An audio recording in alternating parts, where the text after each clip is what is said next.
Hi there, I'm Vicki McCarthy from Aussie Stampers. Thank you very much for joining me again today.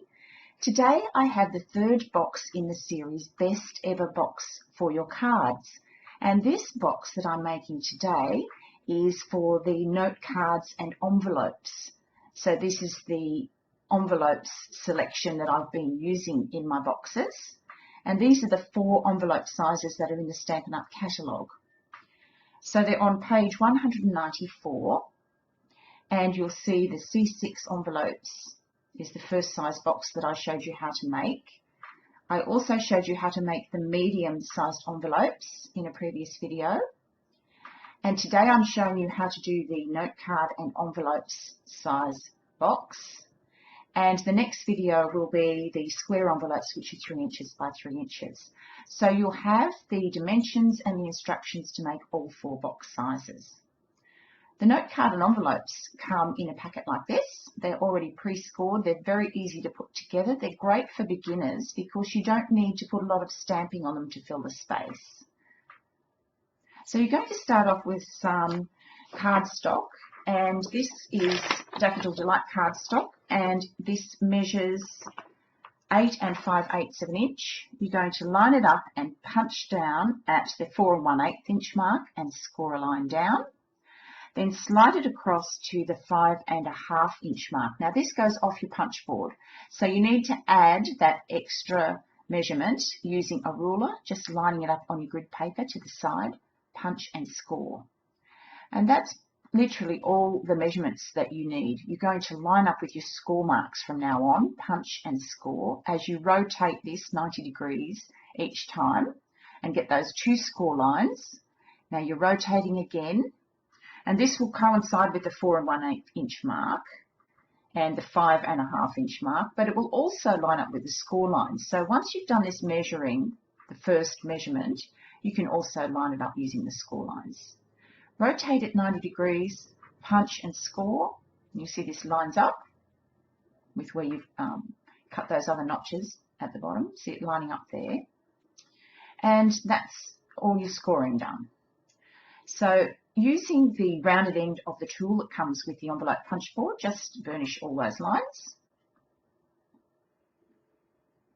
And the reason this is the best ever box for your cards is for this technique here. You're going to pinch in the edges rather than cut a flap. You're going to pinch them in, and this gives you a really professional finish on the corners. And this is a technique that I discovered when I was playing with the gift box punch board, because it uses something similar where you don't actually have to adhere the box together. And I thought, wouldn't it be great to be able to create a card box for all occasion cards so that you don't have to use a lot of adhesive and you don't have to do lots of cutting either. It's all done for you. So you'll see that forms a little notch in the, well, a divot in the edge. And I'm just going to fold it over like a matchbox.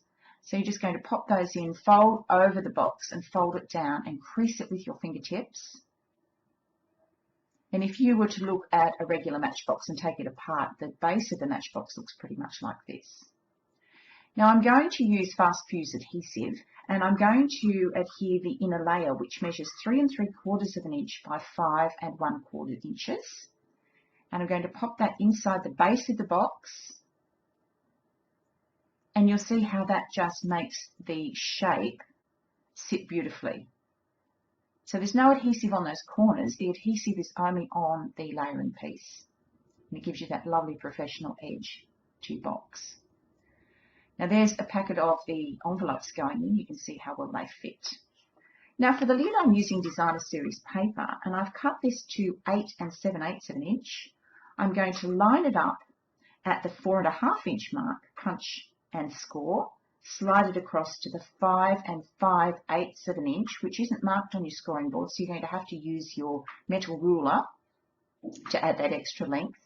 Punch and score, and now just line up with all your scoring lines as you rotate, punch and score again. So this is creating the sides to your lid. Rotate 90 degrees, line it up. It will be at the 4 1/4 inch mark, punch and score, and then off to the 5 5/8 of an inch mark, punch and score. Or you could use the scoring lines to line this up. Rotate again, punch and score. And final punch and score. You don't want to be too heavy with your scoring on this because it is designer series paper, so take a light touch, very light scoring touch when you're folding as well. You don't want to tear through the paper. I wanted to try a box using some designer paper for the lid because the other two boxes I've made using cardstock. Now you're going to use this same technique as you made on the base of just pinching in those edges, just on all four sides. And my personal preference for making these boxes, I would have to say, is to use cardstock for the lid and for the base. It just makes them a little bit more sturdy in my opinion. However, I did want to try the designer series paper and it does work. It's perfectly fine. It's just not going to give you a box that's quite as long wearing as a cardstock lid would. You're just going to tuck in those little side pieces and fold over the top. And if you're using designer series paper, this is a step that you will need to do next, which you don't need if you're using cardstock. And that is to take your snail and just snail down the very corners into place, which helps hold it all together. It just gives it that little bit of extra strength that you'll need for designer series paper rather than the thicker cardstock. So that's going to hold itself into place now, and you're just going to finish it off with the liner. Now the liner for the lid is cut at 4 inches by 5 1/2 inches. And I'm just going to adhere all that now. And you can see how nicely that finishes off your box. And it's a really pretty finish. The lid fits over really well. It's slightly bigger than the base, so that's what allows the lid to fit on so nicely. Now I've taken the bow maker die, which I think is absolutely adorable. I didn't want to put a belly band on this. I didn't want to be sliding things on and off, so I thought, well, I'll put a nice big bow on the top of it. So for this, you're going to just fold up the two pieces here with your bone folder. Just give them a light crease. And I've used a lot of different techniques to adhere these bows, and I find glue dots are by far the quickest and easiest. So you're going to form a loop, and then you're going to pop a little glue dot in to create the bow shape. And then the tails are going to go on the back. And again, just popping a glue dot on the back and popping the tail behind it, lining it up, and same again with this one. And then the little band that goes around, I just give that a bit of a curve with the bone folder as well, just to keep it going in the right direction, and just pop a glue dot on that to finish off your bow. And to adhere it to the box, I'm just going to use some snail adhesive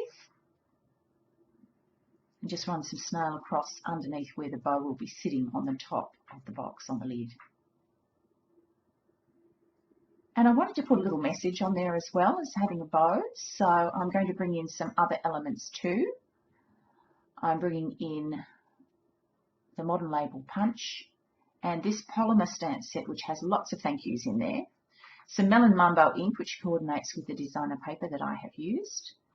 And I'm just going to stamp the word thanks. Cut that out with the modern label punch. And I'm going to sponge around the outside with some Melon Mambo as well, just so that it pops up against that white background. And since I have the glue dots already out, I'm going to adhere that just slightly under the edge of the bow with a glue dot. And then I thought I'd bring in some candy dots to just pop on each end. So I'm bringing in the Brights candy dots and popping on the, I think it's the pumpkin pie, this one. It's an orange candy dot anyway in the Brights. And putting one on each end of that little tag just to finish it. So there's your note cards and envelopes box. You can see how they fit in there really well. And you can make it with a designer series paper lid or with a cardstock lid. Here's a close-up of the box. It is really pretty with that cardstock base and the designer series paper lid. It does look lovely. So look for some more videos. There'll be another video coming up for the 3x3 size box, which will be the next one. So please remember to subscribe, like and favourite if these are helping you out. I'd love to hear from you if you have any questions, and I'll see you again next time. Bye for now.